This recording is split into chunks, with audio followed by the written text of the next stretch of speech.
that goes, Asatamasad Gamaya, Tamasuma Jyotir Gamaya, Mrityur Mamratam Gamaya. It means, lead me, O infinite absolute beingness, from the unreal to the real. Lead me from darkness into the light. Lead me from death to life eternal. Now, this video is about death. What happens? Why is death such a prominent feature in ancient cultures? As the prayer indicates and suggests, there is another life. There is a greater life. There's a life of light. But we're completely unaware of what that life is unless we have training. And the training that was given for eons of time was through meditation and practices of focusing and subtle perception.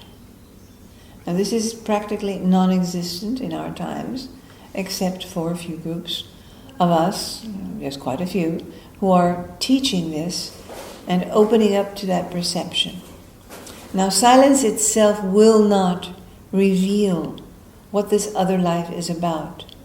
Silence will bring spaces of peace, of expansion, of a certain kind of joy and ecstasy. But they're, in a way, very selfish. It's mindlessness. What we are not told is that in mindlessness, there is a mind. There is consciousness. And consciousness is a state of being. As all states of being, it is intelligent. And as all intelligence, it perceives and creates. So within the state of absolute silence, there is much activity. And this is something that requires training, observation. At first we use silence and meditation to feel better, to, God knows we need it, to find relief from everyday life and tensions.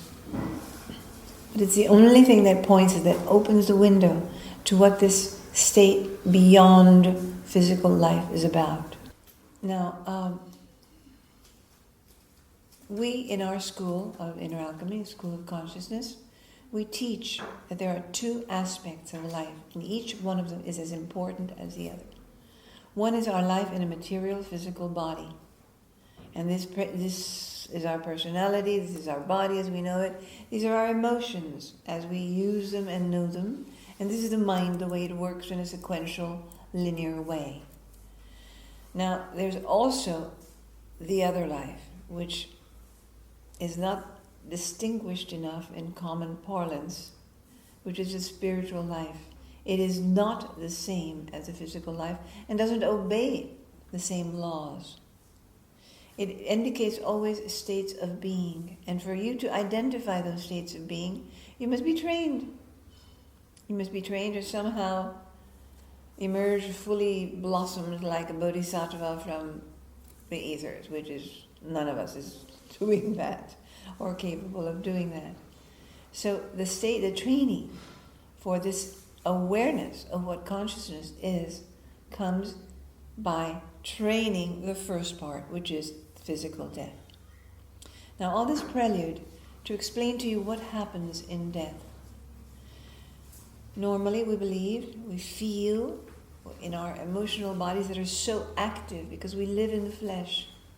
All our life experiences, what you guys have been processing in this training,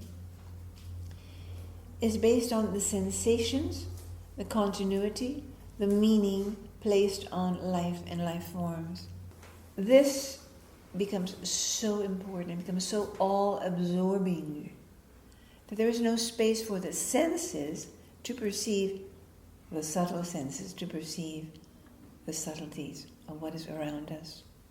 Now, most of you have already experienced what the perception is through those subtle senses. In death, it is even greater. What happens in death? There's that little spark of light that we're told about, which is life. It's the only thing scientists can see It's a little light that goes off in the center of the pituitary gland, which is there lit, and they call that life. When and why and how this happens, nobody knows. Or at least we don't know in modern science terms. But when life terminates, that spark, which is really who and what we are, leaves the body. We are playing with identities when we are in the flesh, in the body, in our common everyday lives. Who we are is infinite. It is that spark of light, which is a tiny little speck in an immense infinite, without beginning and end, endlessness of light. Now, when that spark leaves, the body regains its status as one with the earth, and it begins to decompose. It's the exact same opposite process as when we incarnate, where the spark comes into life and constructs a form, which is the body, based on the materials it receives from its parents, which are from the earth, but from the lineage. So the decomposition starts at the level of the body. Simultaneously to the decomposition of the body, which is not noticeable immediately, comes the dissolution of the elements of consciousness. The Tibetans refer to the elements of consciousness as being the elements of ether, water, air, and fire, and earth. And these elements of consciousness have to do with the way we think.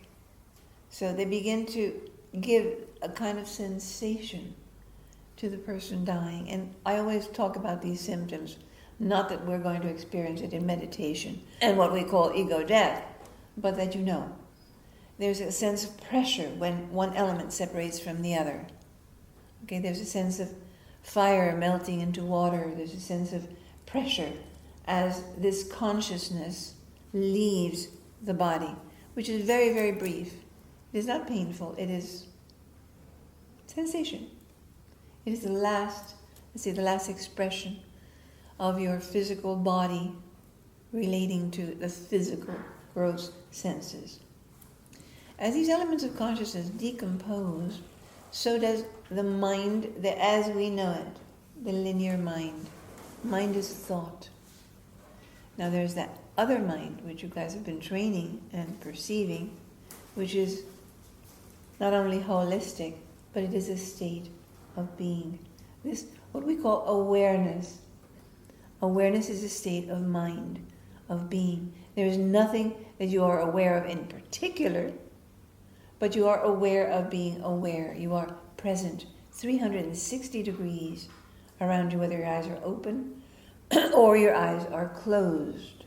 This state becomes more prominent at the moment of implosion, when this spark of life leaves the body, the elements desegregate, and the spirit self, which is still at the astral level. For those of you who don't know what astral means, it's the closest memory to the body. So you are still thinking that you have a body. You are still corresponding to that part of the physical body that has memory of form and a sensation. It's very, very close. It's like etheric astral level. And this is where both the Tibetans and the Egyptians and all traditions, the Hopis and all ancient, old traditions of Mayans, recited onto the ear, and they used like the left ear of the dead, what they're going through. They guided them. Because the person who has just disembodied is closer to the physical body than they are to the other side. So they're listening. And here they're guided step by step. Now this is happening. Now this is happening. Which is what I will do with you in a meditation. Which is my version, an updated, more comprehensible, less symbolic version of what really happens in death. There's stages. So in the beginning, you go over your life. It's like you shoot out of the body and you go over the whole atmosphere of your lifetime. What you have been doing in your process is you go over it all over again. And when people really die, physically, They see their loved ones. They see their loved ones' grief. They see their loved ones not grief, not grief. They see the reactions. They see what they're leaving behind. And they're still so close to the emotions that they suffer. Which is why I suggest to you now, always, and in this tape, to never do, give, or participate in negative funerals. Try to make it jolly, to make it happy, to make it a celebration, to make it a gratitude. Because your pain is yours. It has nothing to do with the person who died. So don't add more on to them. Make it lighter. They worry and they suffer for us. So that first stage is you overlook your entire life.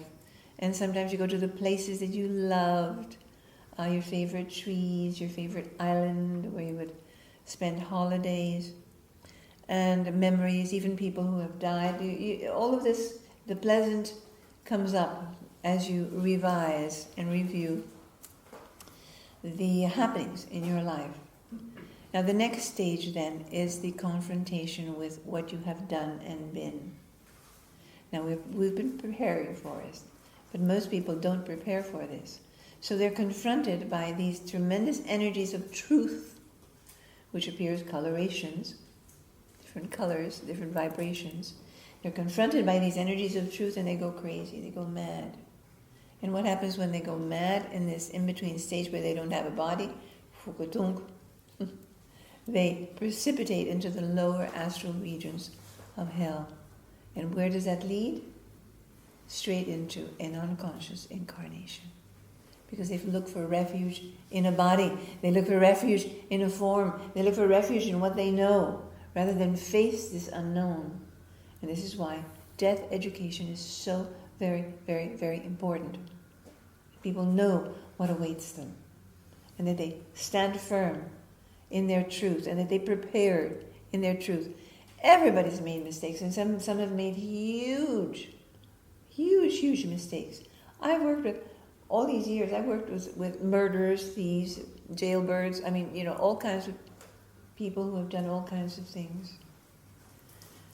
And it is at this point where you're confronted with your own deeds and the way you managed your life, the way you responded to animals and trees and nature, the way you led or did not lead or refused to be a leader, refused to take your place in society, refused to voice your objections, like so many people politically. They're voicing objections and doing nothing.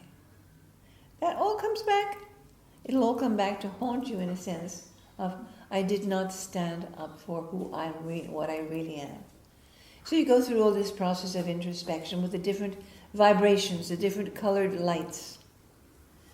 And at each stage, you arm yourself with courage to face the lights. You receive that energy, which is from beyond. Okay, this is the dimensional spiritual energies of soul. Spirit and soul. Soul is a level below spirit. But at this point, your own spirit is calling you back. Your own monad or spirit. Don't worry what that means. So it's calling you back by flashing these lights.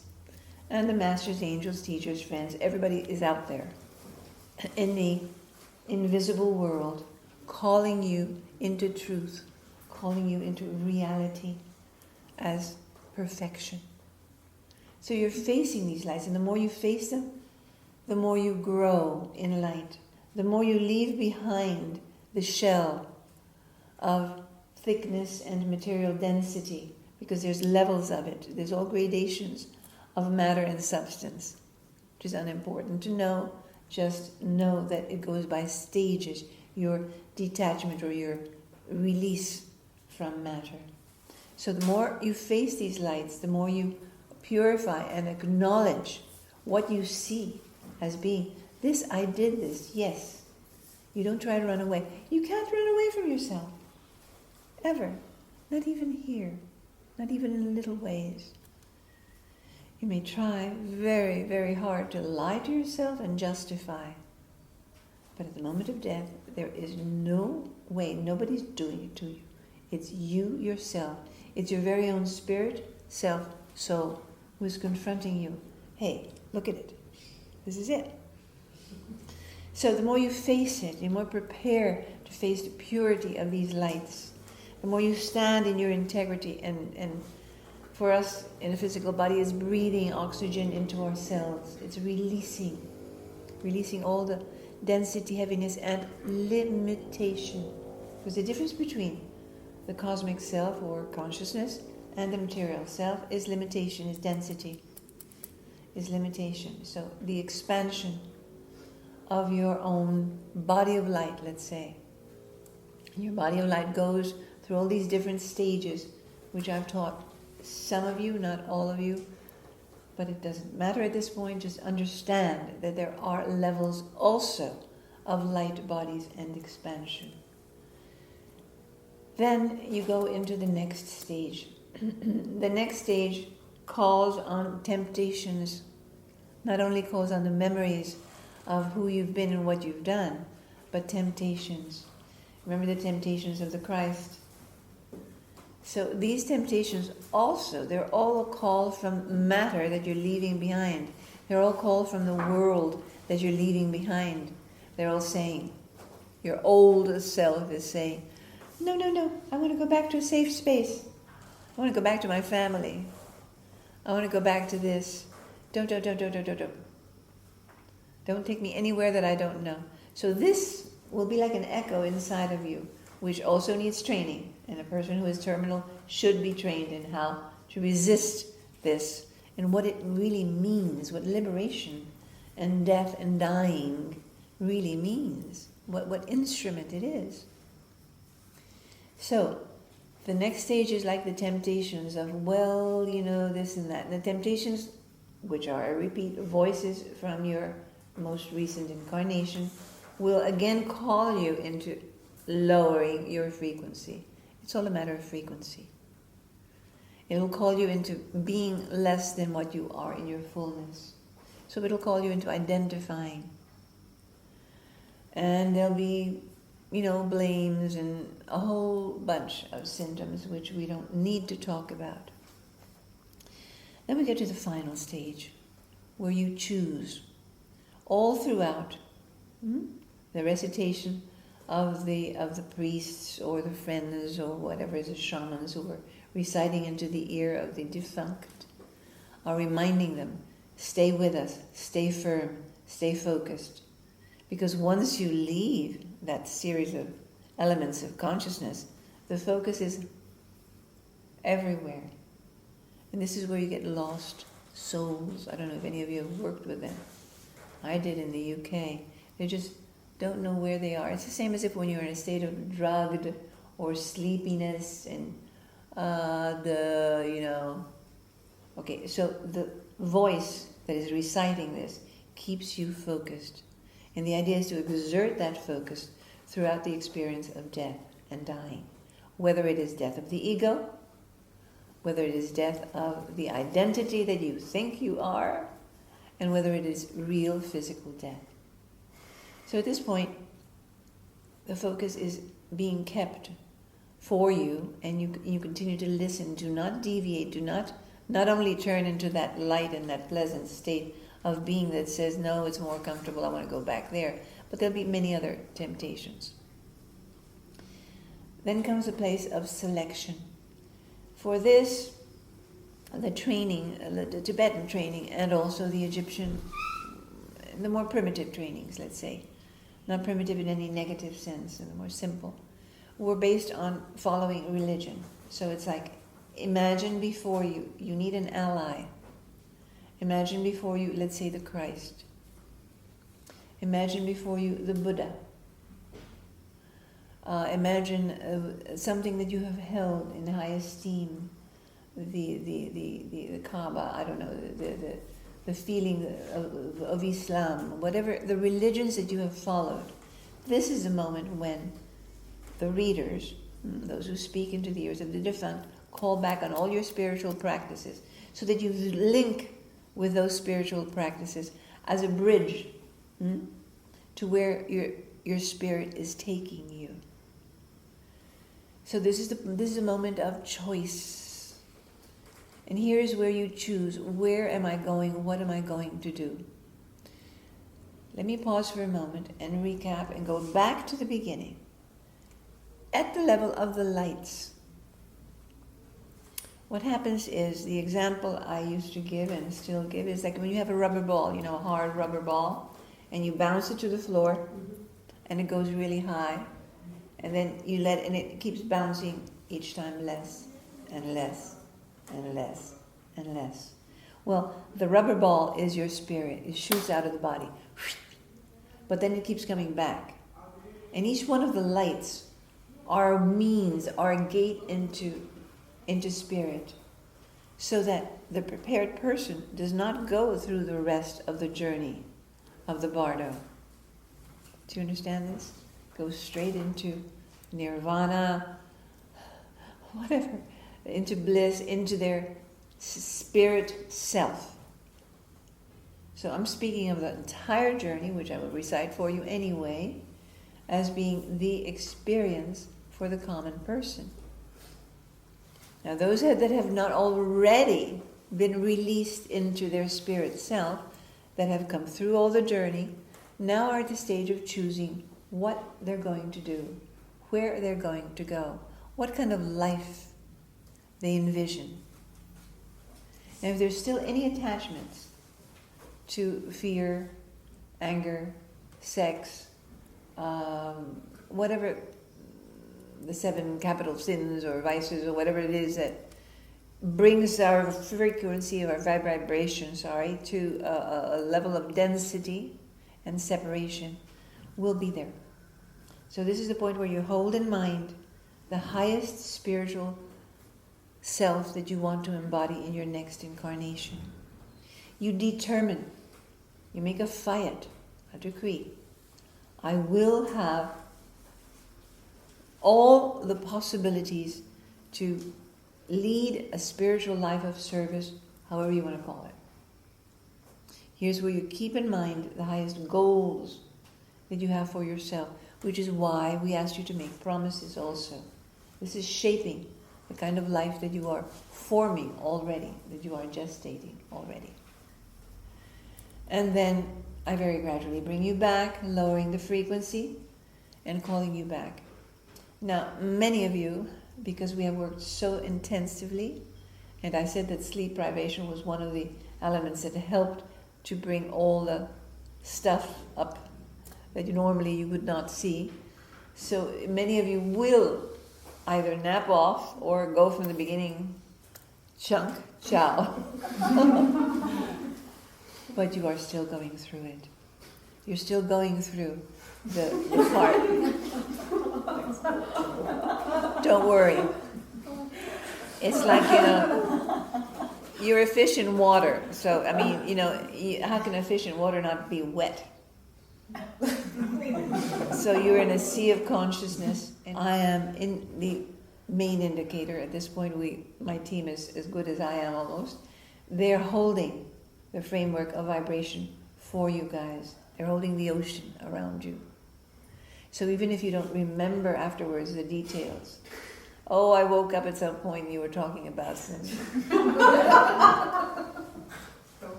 So relax. Now is the point. You've done your work. Now is the point of letting go. Letting go into that sweet nothingness. And now you don't need to fight.